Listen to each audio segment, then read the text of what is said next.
Support WrestleTalk! Visit WrestleTalk.com.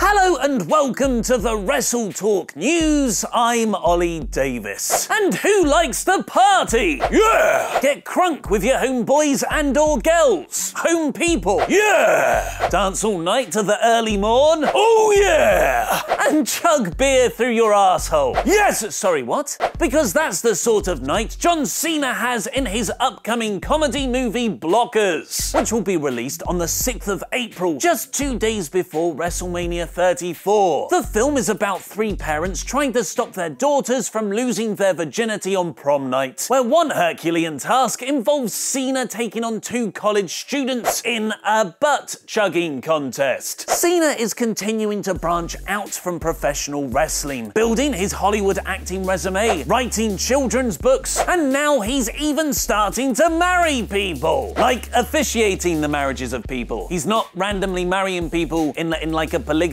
sense. The wedding took place on Friday's episode of Today, where Cena proudly declared a couple called Carl and Jordan officially married. I have no idea why you would allow a professional wrestler to have anything to do with your wedding. Weddings and wrestling do not go together well. But Carl and Jordan weren't the only ones to sign a long-term contract over the weekend. Dolph Ziggler has apparently agreed to a new deal with WWE, but only after nearly walking away completely from the company. This rumor comes from the Locker Room podcast, where the host, independent wrestler Bin the Hacker Hamin, claimed, "Here's the inside scoop that I've kinda been told. After Ziggler laid down the title and went away for 30 days, silently came back as number 30 in the Rumble, and then tossed out kinda useless, he was already kinda 2 feet out the door. And it was at the 11th hour that they made him another offer he can't refuse. Big money, and the fact that, now that he'll stay, he's willing to put anybody over, do jobs, whatever, on TV, and he can leave after his matches. He doesn't need to stick around the arena, and he can take outside projects as long as they don't conflict with his schedule. Kinda the sweetheart deal, you know? I'm willing to stay a little bit longer because you met my price." The outside projects referenced are likely Ziggler's stand-up comedy in his spare time. This, of course, should be taken with a large grain of salt, as this podcast isn't well known for breaking news. One thing we can take for certain, though, is that the epic feud between Booker T and Corey Graves last week, it was a slow news day, was all a work. Booker T made the initial comments on his Heated Conversations podcast, where he challenged Graves to a fight. Corey followed by making subtle digs at Booker on WWE commentary. Dave Meltzer said the two legitimately disliked each other, but Sports Illustrated reported it was all a work. Booker T then invited Graves on his show over the weekend, which Corey accepted. The two revealed they're actually very close, and the whole feud was just a joke. A joke that, according to Graves, even Michael Cole was concerned about. Personally, I was pretty entertained with how we were able to work the entire wrestling industry. Somehow, nobody bothered to call. It just took off. The fantastic British wrestling promotion NGW has their new episode up right now, with 2 of the brightest UK stars competing in the Davy Boy Smith Cup. Liverpool's #1 Zach Gibson versus Jake McCluskey. Watch it right now by clicking the image right there, and check out loads of other great WrestleTalk videos. I've been Ollie Davis, and that was wrestling.